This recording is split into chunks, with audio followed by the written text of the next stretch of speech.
YouTube family, welcome back to my YouTube channel. ನೀವು ನೋಡ್ತಾ ಇದ್ದೀರಾ Chaitra Chandangowda lifestyle vlog. ನಾನಿವತ್ತು ಒಂದೊಳ್ಳೆ ಹೇರ್ ಆಯಿಲ್ನ ಸಜೆಸ್ಟ್ ಮಾಡ್ತಾ ಇದ್ದೀನಿ. ನನಗೆ ಆಫ್ಟರ್ ಬೇಬಿ ತುಂಬಾ ಹೇರ್ ಫಾಲ್ ಅನ್ನೋದು ಸ್ಟಾರ್ಟ್ ಆಯಿತು. ಉಂಡೆಗಟ್ಟಲೆ ಹೇರ್ ಫಾಲ್ ಅನ್ನೋದು ಎಲ್ಲಂದರಲ್ಲಿ ಹೇರು ಉದುರೋದಕ್ಕೆ ಸ್ಟಾರ್ಟ್ ಆಯಿತು. ಮನೆಯೆಲ್ಲ ನನ್ನ ಕೂದಲೇ ಬಿದ್ದಿರೋದು ಅಷ್ಟೊಂದು ಉದುರುತ್ತಾ ಇತ್ತು. ಸುಂದರವಾಗಿದ್ದು ನನ್ನ ಕೂದಲು ಉದುರೋದಕ್ಕೆ ಸ್ಟಾರ್ಟ್ ಆದಾಗ ನನಗೂ ಕೂಡ ತುಂಬಾ ಬೇಜಾರಾಗಿ ಹೊರಗಡೆಯಿಂದ ಎಲ್ಲ ರೀತಿಯಾದಂಥ ಹೇರ್ ಆಯಿಲ್ಗಳನ್ನ ತರಿಸ್ಕೊಂಡು ಅಪ್ಲೈ ಮಾಡೋಕ್ಕೆ ಸ್ಟಾರ್ಟ್ ಮಾಡಿದೆ. ಅದು ಯಾವುದೇ ರೀತಿಯಾದಂಥ ಒಳ್ಳೆ ರಿಸಲ್ಟ್ ಅನ್ನೋದು ನನಗೆ ಸಿಕ್ಕಿಲ್ಲ. ಆಗ ಮನೆಯಲ್ಲೇ ನಾನು ಒಂದು ಒಳ್ಳೆ ಹೇರ್ ಆಯಿಲ್ನ ಟ್ರೈ ಮಾಡಿದೆ. ನನಗೊಂದು ಒಳ್ಳೆ ರಿಸಲ್ಟ್ ಅನ್ನೋದು ಸಿಕ್ತು. ಹಾಗೆ ನಿಮಗೂ ಕೂಡ ಶೇರ್ ಮಾಡೋಣ ಈ ವಿಡಿಯೋನ ಅಂತೇಳಿ ಹಂಚ್ಕೊತಾ ಇದ್ದೀನಿ ಅಷ್ಟೇ. ಇಲ್ಲಿ 1 ಗ್ಲಾಸ್ನಷ್ಟು ನಾನು ಗಾಣದಿಂದ ತೆಗೆದಿರುವಂತಹ ಕೊಬ್ಬರಿ ಎಣ್ಣೆ, ಪ್ಯೂರ್ ಕೊಬ್ಬರಿ ಎಣ್ಣೆನ ಹಾಕ್ಕೊಂಡಿದ್ದೀನಿ.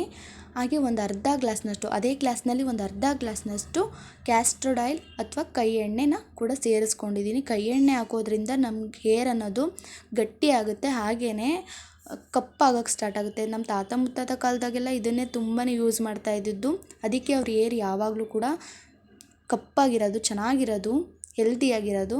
ಈಗ ನಾನು 1 ಚಮಚದಷ್ಟು ಮೆಂತ್ಯ ಕಾಳನ್ನು ಕೂಡ ಚೆನ್ನಾಗಿ ಪೌಡರ್ ಮಾಡಿ ಇಟ್ಕೊಂಡಿದ್ದೀನಿ, ಅದು ಕೂಡ ಸೇರಿಸ್ಕೊಂಡಿದ್ದೀನಿ. ಇಲ್ಲಿ ನಾನು ಒಂದು ಅರ್ಧ ಗೆಡ್ಡೆಯಷ್ಟು ಆನಿಯನ್ನು ಕೂಡ ಕಟ್ ಮಾಡಿಬಿಟ್ಟು ಕುಟಾಣಿಗೆ ಹಾಕಿ ಚೆನ್ನಾಗಿ ಕುಟ್ಬಿಟ್ಟು ಅದನ್ನು ಕೂಡ ಪೇಸ್ಟ್ ಥರ ಮಾಡಿ ಅದನ್ನು ಕೂಡ ಹಾಕ್ಕೊತಾ ಇದ್ದೀನಿ.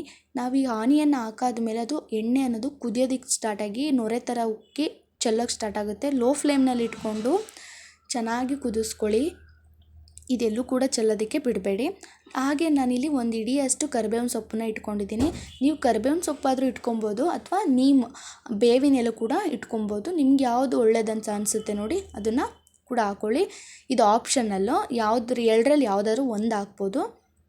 ಹಾಗೆ ದಾಸವಾಳದ ಎಲೆ ಅಥವಾ ದಾಸವಾಳದ ಹೂವು ಸಿಕ್ಕಿದ್ರೆ ಅದನ್ನು ಕೂಡ ಹಾಕ್ಕೊಳ್ಳಿ, ಅದು ಕೂಡ ತುಂಬಾ ಒಳ್ಳೆಯದು. ನನಗಿಲ್ಲಿ ದಾಸವಾಳದ ಎಲೆ ಆಗಲಿ ಹೂವು ಆಗಲಿ ಯಾವುದೂ ಸಿಕ್ಕಿಲ್ಲ, ಹಾಗಾಗಿ ನಾನು ಅದನ್ನು ಕೂಡ ಹಾಕ್ಕೊಂಡಿಲ್ಲ. ಇಷ್ಟೇ ಹಾಕ್ಕೊತೀನಿ ಅಂದರೆ ಇಷ್ಟನ್ನೇ ಹಾಕ್ಕೊಬೋದು. ಚೆನ್ನಾಗಿ ಇದನ್ನು ಕುದಿಸ್ಕೊಬೇಕು. ಒಂದು 5 to 10 ಮಿನಿಟ್ಸ್ ಚೆನ್ನಾಗಿ ಕುದಿಸ್ಕೊತಾ ಬನ್ನಿ. ಈ ಹೇರ್ ಆಯಿಲ್ ಅನ್ನೋದು ನ್ಯೂ ಮಾಮ್ಸ್ಗಂತೂ ತುಂಬಾ ಒಳ್ಳೆ ರಿಸಲ್ಟ್ ಅಂತೂ ಪಕ್ಕಾ ಸಿಕ್ಕುತ್ತೆ.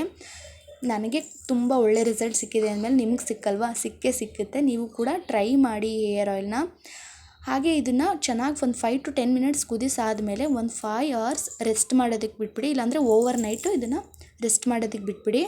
ಅದನ್ನು ಚೆನ್ನಾಗಿ ಎಲ್ಲ ಹೊಂದ್ಕೋಬೇಕು. ಅದರ ಹೊಂದ್ಕೊಂಡಾದಮೇಲೆ ಒಂದು ಕಂಟೈನರ್ಗೆ ಹಾಕ್ಬಿಟ್ಟು ಸೋದಿಸಿ ಎತ್ತಿಟ್ಕೊಳ್ಳಿ. ಯಾವುದೇ ಒಂದು ಆಯುರ್ವೇದಿಕ್ ಅಥವಾ ಹೋಮ್ ಮೇಡ್ ಸೊಲ್ಯೂಷನ್ ಅನ್ನೋದು ಅಷ್ಟು ಬೇಗ ವರ್ಕ್ ಆಗೋದಿಲ್ಲ. ಇವೆಲ್ಲ ಮೆಡಿಷನ್ಗಳ ಥರ 10 ಡೇಸ್ನಲ್ಲಿ ಅಥವಾ 10 ಮಿನಿಟ್ಸ್ನಲ್ಲಿ ವರ್ಕ್ ಆಗೋದಿಲ್ಲ, ಸ್ವಲ್ಪ ಟೈಮ್ ತೊಗೊಳುತ್ತೆ. ಹಾಗೆಯೇ ಈ ಆಯಿಲು ಕೂಡ ಸ್ವಲ್ಪ ಟೈಮ್ ತೊಗೊಳುತ್ತೆ. ಒಂದು ವಾರ, ಒಂದು 10 ಡೇಸ್ 15 ಡೇಸ್ ಹಚ್ಬಿಟ್ಟು ಬಿಡೋಕ್ಕೆಲ್ಲ ಹೋಗಬೇಡಿ. ಒಂದು 2 ಮಂತ್ಸ್ ಅಂತೂ ಕಂಟಿನ್ಯೂಸ್ ಆಗಿ ಹಚ್ತಾ ಬನ್ನಿ, ಒಳ್ಳೆ ರಿಸಲ್ಟ್ ಅಂತೂ ಸಿಕ್ಕುತ್ತೆ. ನಾನು ಕೂಡ ಇದನ್ನು 2 ಮಂತ್ಸ್ ಹಚ್ಚಿ ಒಳ್ಳೆ ರಿಸಲ್ಟ್ ಸಿಕ್ಕಾದ್ಮೇಲೆ ನಿಮ್ಮ ಜೊತೆಲಿ ಶೇರ್ ಮಾಡ್ಕೊತಾ ಇದ್ದೀನಿ. ಇದನ್ನು ವಾರದಲ್ಲಿ 2 ರಿಂದ 3 ಸಲ ಅಪ್ಲೈ ಮಾಡಿಕೊಂಡು ಚೆನ್ನಾಗಿ ಒಂದು 10 ಮಿನಿಟ್ಸ್ ಮಸಾಜ್ ಮಾಡಿಕೊಂಡ್ರೆ ಆಯಿತು. ಇಲ್ಲಾಂದರೆ ಓವರ್ ನೈಟ್ ಬಿಟ್ಟು ಕೂಡ ಮಾರ್ನಿಂಗ್ ಸ್ನಾನ ಮಾಡ್ಕೊಬೋದು, ಇಲ್ಲಾಂದರೆ 2-3 hours ಬಿಟ್ಟು ಸ್ನಾನ ಮಾಡಿದ್ರೆ ಆಯಿತು. ಒಂದೊಳ್ಳೆ ರಿಸಲ್ಟ್ ಅನ್ನೋದು ಸಿಗುತ್ತೆ. ನ್ಯೂ ಮಾಮ್ಸ್ಗಂತೂ ತುಂಬಾ ಹೆಲ್ಪ್ಫುಲ್ ಆಗುತ್ತೆ ಈ ಹೋಮ್ ರೆಮಿಡಿ. ನೀವು ಕೂಡ ಇಷ್ಟ ಆದರೆ ಟ್ರೈ ಮಾಡಿ ನೋಡಿ ಒಂದ್ಸಲ, ಒಳ್ಳೆ ರಿಸಲ್ಟ್ ಅನ್ನೋದು ಸಿಗುತ್ತೆ. ನನಗೆ ಈಗ ಬೇಬಿ ಹೇರ್ಸ್ ಕೂಡ ಗ್ರೋತ್ ಆಗ್ತಾ ಇದೆ.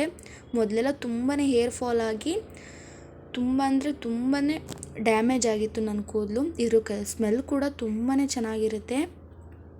ಅಕಸ್ಮಾತ್ ಇದರ ಸ್ಮೆಲ್ ನಿಮ್ಗೆ ಇಷ್ಟ ಆಗಿಲ್ಲ ಅಂತ ಅಂದರೆ ಇದಕ್ಕೆ ಒಂದು 2 ಟೇಬಲ್ ಸ್ಪೂನ್ನಷ್ಟು ಆಲ್ಮಂಡ್ ಆಯಿಲ್ ಕೂಡ ಮಿಕ್ಸ್ ಮಾಡ್ಕೊಳ್ಳಿ, ಅದು ಕೂಡ ಒಳ್ಳೆ ರಿಸಲ್ಟನ್ನು ಸಿಕ್ಕುತ್ತೆ. ಇದ್ರ ಜೊತೆಗೇ ನೀವು ಆಲೋವೆರಾ ಜೆಲ್ ಬರುತ್ತಲ್ಲ, ಆಲೋವೆರಾ ಗಿಡ, ಅದರ ಜೆಲ್ನ ತೆಗೆದು ಚೆನ್ನಾಗಿ ತಲೆಗೆ ಮಸಾಜ್ ಮಾಡಿಕೊಂಡು 1 hour ಬಿಟ್ಟು ಸ್ನಾನ ಕೂಡ ಮಾಡಿಕೊಂಡ್ರೆ ಅದು ಕೂಡ ತುಂಬಾ ಕಣ್ಣಿಗೂ ತುಂಬ ಒಳ್ಳೆಯದು, ಹಾಗೆ ಹೇರ್ಗೂ ಕೂಡ ತುಂಬಾ ಒಳ್ಳೆಯದು ಅಂತಲೇ ಹೇಳ್ಬೋದು. ನೀವು ಕೂಡ ಟ್ರೈ ಮಾಡಿ ನೋಡಿ. ಹಾಗೆ ಆಲ್ಮಂಡ್ ಆಯಿಲ್ ಕೂಡ ಟ್ರೈ ಮಾಡಿ. ಈ ಒಂದು ವಿಡಿಯೋ ನಿಮ್ಗೆ ಇಷ್ಟ ಆದಲ್ಲಿ ಲೈಕ್, ಶೇರ್, ಕಮೆಂಟ್ ಮಾಡೋದನ್ನ ಮರಿಬೇಡಿ. ಹಾಗೆ ಇನ್ನೂ ಯಾರೆಲ್ಲ ನನ್ನ ಚಾನಲ್ನ ಸಬ್ಸ್ಕ್ರೈಬ್ ಮಾಡ್ಕೊಳ್ದೆ ನೋಡ್ತಾ ಇದ್ದೀರಾ ನೋಡಿ, ಪ್ಲೀಸ್ ಸಬ್ಸ್ಕ್ರೈಬ್ ಮಾಡಿಕೊಂಡು ನೋಡಿ. Thank you for watching this video. ಸಿಗ್ತೀನಿ ಮತ್ತೊಂದು ವ್ಲಾಗ್ನಲ್ಲಿ. ಟೇಕ್ ಕೇರ್, ಬಾಯ್.